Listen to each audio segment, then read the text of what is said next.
এদিকে দীর্ঘ ৭ মাসের যত কল্পনা পরিকল্পনা একেবারে পানিতে গেল। শেখ হাসিনা দিল্লিতে পালিয়ে যাননি বা দেশের বাইরেও যাননি, গোপালগঞ্জে নিজ বাড়িতেই আছে শেখ হাসিনা। তবে এই খবর জানত না ৯০% আওয়ামী লীগ নেতাকর্মীরা। এবার এমন খবর পেয়ে সন্ধ্যার পরেই মাঠে নামলো লক্ষ লক্ষ আওয়ামী লীগের নেতাকর্মীরা, যাতে শেখ হাসিনাকে গ্রেপ্তার না করতে পারে। এজন্য রাজপথ দখল করল আওয়ামী লীগ। প্রিয় দর্শক, এইমাত্র পাওয়া সর্বশেষ গরম বাংলা সংবাদ। এবার প্রকাশ্যে কি বলছেন সাধারণ জনগণ? শেখ হাসিনার আমলেই নাকি শান্তি ছিল, ভালো ছিল, এখন কেন এগুলো হচ্ছে, মারামারি, হানাহানি, কাটাকাটি? তো ভিডিওটি কি হতে চলেছে বিস্তারিতভাবে স্ক্রিনের মাধ্যমে দেখে আসি। তো প্রিয় দর্শক, ভিডিওটি ভালো লাগলে এটা লাইক করবেন। আমাদের জীবনে নিরাপত্তা আমরা পাই না এখন। আগেও যদি হতো, আগে তো একটা শান্তিময় ছিল, এখন সে শান্তিটা নাই। আগে দিনগুলো খুবই ভালো ছিল, কিন্তু অতটা ভালো না হলেও আগের দিনগুলো ভালো ছিল এখনকার বর্তমানের দিনগুলো থেকে। এটা তো কোনো নেতা মরতেছে না, কোনো মরতেছে না, মরতেছে সাধারণ পাবলিক। এইটা সে যদি ভোটে দাঁড়ায়, আমার ভোট আমি যারে খুশি তারই দেবো। যে ভালো কাজ করবে বা যে ভালোই করবে, আমার ভোট আমি তারই দেবো। কারণ অনেক হলে সে করছে, তার তো বাড়িঘর করে নাই। এটা কারণে কারো একসময় কষ্টের ফসল যে আমরা জনগণের হাতে তুলে আনি, সেটা ঠিক না। ছোট ছোট বাচ্চাদের গায়ে গুলি লাগছে, আহত হয়েছে, এখন তাদেরই ভুলা যেতে আসছে। কিন্তু এরকম যাতে না হয়, আমি দেখতেছি না যে সে কোনো শাসন করতেছে। কারণ সে যদি শাসন করতো তাহলে যে মারামারি, চিন্তায়, আহাজারি এটি হতো না। তো আমরা চাই যাতে এইগুলো না হয়। আমরা শান্তিমতো একটা বাংলাদেশ চাই।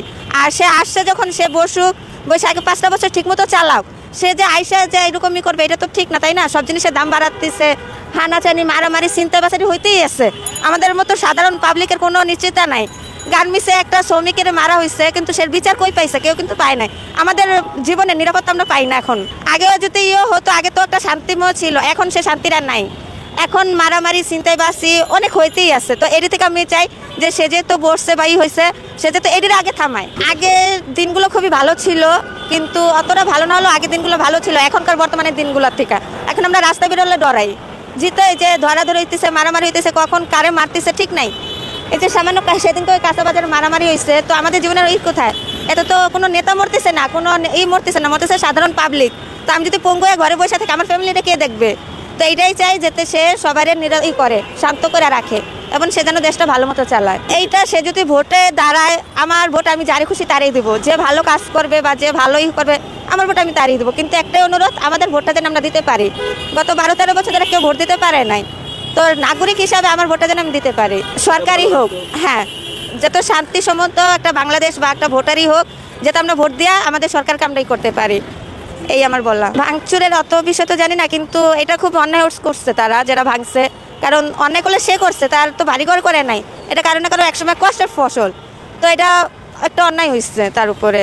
সে আসুক, তার বিচার হোক, আইনে বিচার দিক। কিন্তু আর আইন যে আমরা জনগণের হাতে তুলে আনি, সেটা ঠিক না। এটা তারা করছে, ভুল কাজ করছে। দেখা গেছে আপনি অন্যায় করছেন, আপনার 2 কথা বলা যায়, আপনার ক্যামেরা বা তো ভাঙা আমাদের দরকার নাই, এটা আপনার কষ্টের ফসল। তো সেটাও এরকমই হয়েছে। এটাই বলা যে তারা ঠিক করে নাই। সরকার কামনা করছি যাতে এই সরকার যাতে জনগণের কষ্ট বুঝে, যাতে জনগণের নিয়ে সব কিছু করে, যাতে একলা একলা কিছু না করে। আমরা জনগণ তার সরকার বানাবো। দেখা গেছে অনেক ভাই বোনেরা রক্ত দিচ্ছে, আরও রক্ত দেওয়া দরকার আছে। কিন্তু এই ভাই বোনেদের যেন ওরা না ভুলে। অনেকে ছোট ছোট বাচ্চাদের গায়ে গুলি লাগছে, আহত হয়েছে, এখন তাদেরই ভুলা যেতে আসছে। কিন্তু এরকম যাতে না হয়, আমরা জনগণ তার পাশে আছে, কিন্তু সে যেন আমাদের পাশে রাখে। এই বললাম।